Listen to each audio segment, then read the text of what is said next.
Hello students, मैं हूं विवेक सक्सेना और आप देख रहे हैं super GK academy YouTube channel.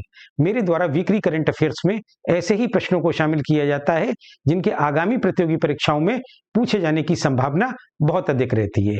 आइए प्रारंभ करते हैं। Question number 1।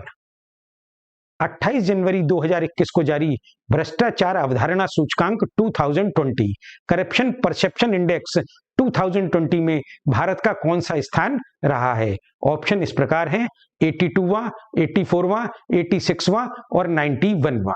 यहां पर जो सही उत्तर है या सही विकल्प है वो है 86वां। 28 जनवरी 2021 को जारी भ्रष्टाचार अवधारणा सूचकांक 2020 में भारत का 86वां स्थान रहा है। भारत का जो है, भारत को 0.40 स्कोर मिला है और भारत का जो है वो वर्ष, ये जो रिपोर्ट जारी हुई है ये वर्ष 2020 के लिए जारी हुई है और वर्ष 2019 में भारत का स्थान था 80वां स्थान था। ये जो है, अब एक बात क्या आती है कि ये सूचकांक किसके द्वारा जारी किया जाता है? तो ये सूचकांक जो है बर्लिन जर्मनी स्थित ट्रांसपेरेंसी इंटरनेशनल द्वारा जारी किया जाता है और ये क्या करता है? ये विभिन्न राष्ट्रों में भ्रष्टाचार की स्थिति का आकलन करता है।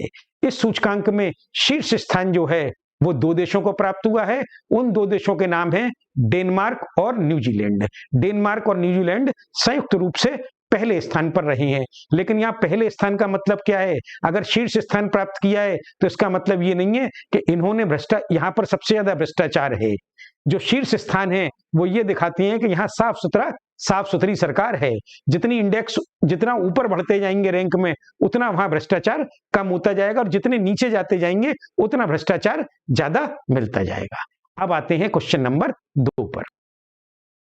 29 जनवरी 2021 को चेन्नई में आयोजित एक समारोह में किसे महावीर पुरस्कार प्रदान किया गया? ऑप्शन इस प्रकार हैं: सोनू सूद, आनंद कुमार, ऋषभ पंत और अमित शाह। यहां पर जो हमारा सही उत्तर है, सही विकल्प है वो है आनंद कुमार। 29 जनवरी 2021 को चेन्नई में आयोजित एक समारोह में आनंद कुमार को महावीर पुरस्कार प्रदान किया गया। ये जो आप इमेज देख रहे हैं ये आनंद कुमार की है। इनका जो है पटना में कोचिंग इंस्टीट्यूट है और किस नाम से सब कोचिंग इंस्टीट्यूट है? वो सुपर 30 के नाम से है। ये निर्धन बच्चों को जो है आईआईटी की प्रवेश परीक्षा की तैयारी कराते हैं और 30 बच्चों को ही केवल कराते हैं और उन 30 बच्चों में से कभी 24, कभी 22, कभी 26 छात्र जो है वो प्रतिवर्ष प्रतिष्ठित आईआईटी संयुक्त परीक्षा इंजीनियरिंग को उत्तीर्ण कर लेते हैं। अब एक बात क्या और आती है कि इन्हें जो है ये पुरस्कार किस फाउंडेशन ने दिया है? तो महावीर फाउंडेशन जो है उसने ये पुरस्कार दिया है और तमिलनाडु के राज्यपाल बनवारी लाल पुरोहित ने उन्हें ये पुरस्कार प्रदान किया है। और महावीर फाउंडेशन जो है प्रतिवर्ष ऐसे ही लोगों का चयन करता है जिन्होंने समाज के कमजोर और निर्धन लोगों की जो है वो सहायता निस्वार्थ भाव से सेवा भाव किया है। अब यहाँ पे क्या आता है कि तमिलनाडु के हमने ये तो बता दिया कि राज्यपाल कौन है, तो तमिलनाडु के हमने राज्यपाल बता दिए बनवारी लाल पुरोहित है। तो तमिलनाडु के मुख्यमंत्री कौन है? तो वर्तमान में तमिलनाडु के मुख्यमंत्री ई.के. पलानीसामी है। अब आते हैं क्वेश्चन नंबर 3 पर। निम्न में से किस राज्य सरकार ने हाल ही में पंख योजना को लॉन्च किया है? ऑप्शन इस प्रकार हैं: महाराष्ट्र, उत्तर प्रदेश, मध्य प्रदेश और राजस्थान। तो यहां पर जो हमारा उत्तर सही है, विकल्प सही है, वह मध्य प्रदेश सही है।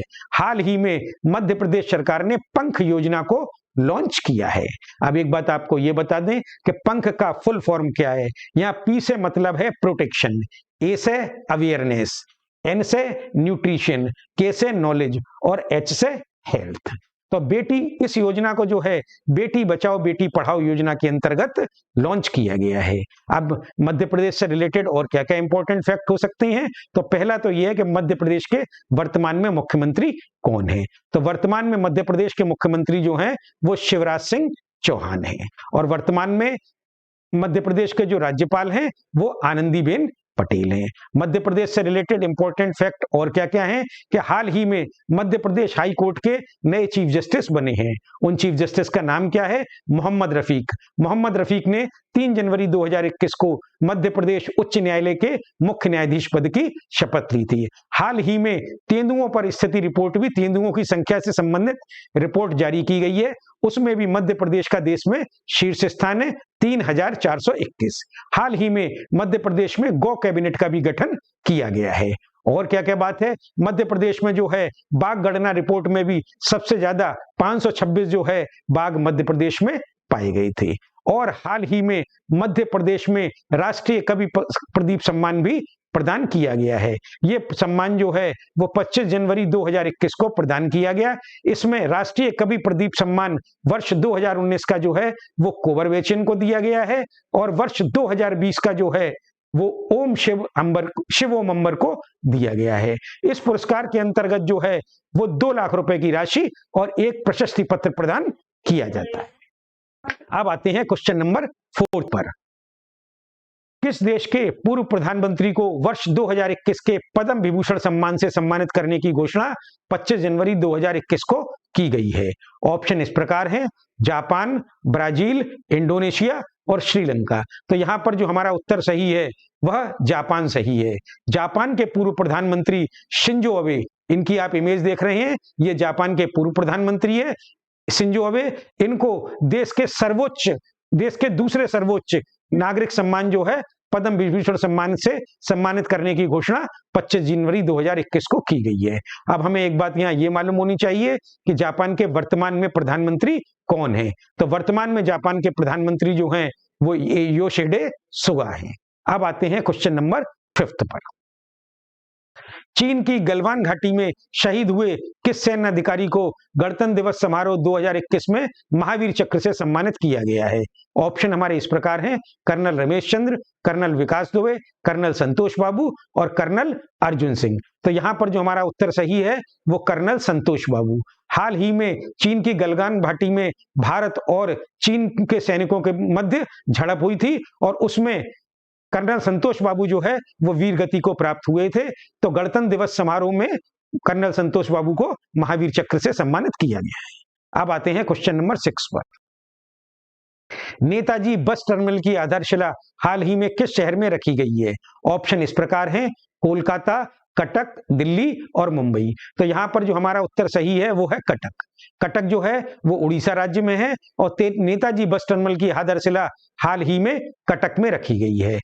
और आपको एक बहुत इंपॉर्टेंट बात बता दें कि नेताजी सुभाष चंद्र बोस की इस साल 125वीं जयंती मनाई जा रही है और केंद्र सरकार ने जो है प्रतिवर्ष 23 जनवरी को पराक्रम दिवस मनाने की घोषणा की है। अब प्रतिवर्ष 23 जनवरी को पराक्रम दिवस मनाया जाया करेगा। 23 जनवरी को ही क्यों मनाया जाया करेगा? क्योंकि 23 जनवरी 1897 को नेताजी सुभाष चंद्र बोस का जन्म उड़ीसा के कटक में हुआ था। अब और एक बात यहाँ पे क्या इंपॉर्टेंट है, ये इंपॉर्टेंट है कि हाल ही में रेल मंत्रालय ने जो है वो कालका हावड़ा मेल का नाम परिवर्तित कर नेताजी एक्सप्रेस कर दिया है। नेताजी सुभाष चंद्र बोस ने 2 नारे भी दिए थे। एक नारा क्या था? जय हिंद, और एक नारा था तुम मुझे खून दो मैं तुम्हें आजादी दूंगा। अब आते हैं क्वेश्चन नंबर 7 पर। केंद्र सरकार ने गणतंत्र दिवस की पूर्व संध्या पर वर्ष 2021 के लिए कितने लोगों को पद्म पुरस्कार दिए जाने की घोषणा की है? ऑप्शन इस प्रकार हैं, 97, 114, 119 और 126। यहां पर जो सही उत्तर है वो है 119। केंद्र सरकार ने गणतंत्र दिवस की पूर्व संध्या पर 25 जनवरी 2021 को वर्ष 2021 के लिए 119 लोगों को पुरस्कार दिए जाने की घोषणा की है। अब मैं आपको यह बता दूं कि पद्म पुरस्कार में कितनी श्रेणियां होती हैं। पद्म पुरस्कार में 3 श्रेणियां होती हैं। पहली क्या होती है? पद्म विभूषण। दूसरी क्या होती है? पद्म भूषण। और तीसरी क्या होती है? पद्म श्री। तो पद्म विभूषण जो है वो देश का दूसरा सर्वोच्च नागरिक सम्मान है और पद्म भूषण जो है वो तीसरा है और पद्म श्री जो है वो चौथा है। अब एक बात और आपको बता दें कि पद्म विभूषण जो है वो 10 लोगों को दिए जाने की 7 लोगों को दिए जाने की घोषणा हुई है और पद्म भूषण जो है वो 10 लोगों को दिए जाने की घोषणा हुई है और 102 लोगों को जो है वो पद्मश्री दिया जाएगा। इस तरह 7, 10 और 102, तो 119 लोगों को जो है वो वर्ष 2021 के पद्म पुरस्कार दिए जाने की घोषणा की गई है। अब आते हैं क्वेश्चन नंबर 8 पर। निम्न में से किसने 26 जनवरी 2021 को अमेरिका के नए विदेश मंत्री के रूप में शपथ ली है? ऑप्शन ए केरल जेट परेज, option B Antony Blinken, option C Hillary Clinton और ऑप्शन डी माइकल पेरी। तो यहां पर जो हमारा सही उत्तर है वो है बी एंटनी ब्लिंकेन। 26 जनवरी 2021 को अमेरिका के नए विदेश मंत्री के रूप में एंटनी ब्लिंकेन ने शपथ ली है। अब अमेरिका से बात आ रही है तो अमेरिका में 20 जनवरी 2021 को नए राष्ट्रपति जो बाइडेन ने शपथ ली है। वह सर्वाधिक आयु के राष्ट्रपति बने हैं। उन्होंने डोनाल्ड ट्रंप का स्थान लिया है। अमेरिका में प्रति 4 वर्ष पर चुनाव, राष्ट्रपति का चुनाव होता है। और एक बात क्या है कि कमला हैरिस जो है वो पहली महिला उपराष्ट्रपति बनी है, अमेरिका की पहली महिला उपराष्ट्रपति बनी है। वो भारतीय मूल की भी हैं। उनके पिता जमैका के और मां जो है वो तमिलनाडु की थी। और इस साल टाइम मैगजीन ने वर्ष 2020 में जो है time person of the year के लिए किन 2 व्यक्तियों का चुनाव किया है? जो बाइडेन और कमला हैरिस का चुनाव किया है। अब आते हैं क्वेश्चन नंबर 9 पर। एस्टोनिया की पहली महिला प्रधानमंत्री कौन बनी है? Option A Kaja Kallas, option B Syeda Khatun, option C Mitchell कोनी और ऑप्शन डी हवीना ग्वाल। तो यहां पर जो हमारा सही उत्तर है वो है काजा क्लास। एस्टोनिया की पहली महिला प्रधानमंत्री जो है वो काजा क्लास बनी है। जो आप इमेज देख रहे हैं वो काजा क्लास की है। ये पहली महिला प्रधानमंत्री बनी है। और इस समय विश्व में एस्टोनिया ही एक अकेला देश है जहां पे महिला प्रधानमंत्री हैं और महिला राष्ट्रपति हैं। और एक बात क्या है कि इसकी एस्टोनिया की कैपिटल क्या है? तो एस्टोनिया की कैपिटल जो है वो ताल्लिन है और एस्टोनिया की जो करेंसी है वो क्रोन है। अब आते हैं क्वेश्चन नंबर 10 पर। हाल ही में उत्तराखंड की एक दिन की मुख्यमंत्री बनने वाली छात्रा का क्या नाम है? Option A Rajni Rawat, option B Srishti Goswami, option C Upasana Pokhriyal और ऑप्शन डी नीलम खंडूरी। तो यहां पर जो हमारा उत्तर सही है वो है सृष्टि गोस्वामी। हाल ही में उत्तराखंड की एक दिन की मुख्यमंत्री बनने वाली छात्रा का नाम सृष्टि गोस्वामी है। सृष्टि गोस्वामी जो है उन्हें एक दिन का उत्तराखंड का मुख्यमंत्री बनाया गया था। ऐसा किस दिन की किस तिथि को किया गया था और ऐसा क्यों किया गया था? ऐसा 24 जनवरी को किया गया था। 24 जनवरी को सृष्टि गोस्वामी एक दिन की मुख्यमंत्री बनी थी। और 24 जनवरी का ही चयन क्यों किया गया? तो 24 जनवरी जो है वो बालिका दिवस है। तो बालिकाओं को प्रोत्साहित करने के लिए उत्तराखंड सरकार ने एक दिन के लिए सृष्टि गोस्वामी को मुख्यमंत्री बनाया था। अब यहाँ पे उत्तराखंड से रिलेटेड और क्या क्या इंपॉर्टेंट फैक्ट हैं? उत्तराखंड की 2 कैपिटल है। उत्तराखंड की एक जो ग्रीष्मकालीन कैपिटल है जो कि पिछले साल ही बनी है उसका नाम है गैरसेन। और उत्तराखंड की जो शीतकालीन राजधानी है वो है देहरादून। उत्तराखंड से संबंधित और इंपॉर्टेंट रिलेटेड फैक्ट क्या क्या हो सकते हैं कि वर्तमान में उत्तराखंड के मुख्यमंत्री कौन है? तो वर्तमान में उत्तराखंड के मुख्यमंत्री त्रिवेंद्र सिंह रावत हैं और वर्तमान में उत्तराखंड की जो राज्यपाल हैं वो बेबी रानी मौर्य हैं। और उत्तराखंड से रिलेटेड इंपॉर्टेंट फैक्ट क्या हो सकते हैं कि हाल ही में भारत का पहला पॉलिनेटर अर्थात परागकण पार्क जो है वो उत्तराखंड में ही स्थापित किया गया है। उत्तराखंड के हल्द्वानी में स्थापित किया गया है। भारत का पहला ग्लास ब्रिज जो है वो भी जो है वो ऋषिकेश में है। और क्या बात है? और उत्तराखंड में हाल ही में नए चीफ जस्टिस बने हैं। तो हाल ही में जो उत्तराखंड में नए चीफ जस्टिस बने हैं उनका नाम RS चौहान है, राघवेंद्र सिंह चौहान है। और वो तेलंगाना हाई कोर्ट से ट्रांसफर उनका हुआ है और वह हाल ही में उत्तराखंड उच्च न्यायालय के मुख्य न्यायाधीश बने हैं। आज का सेशन यहीं समाप्त होता है। अगले हफ्ते होते हैं कुछ और इंपॉर्टेंट करंट अफेयर्स के साथ।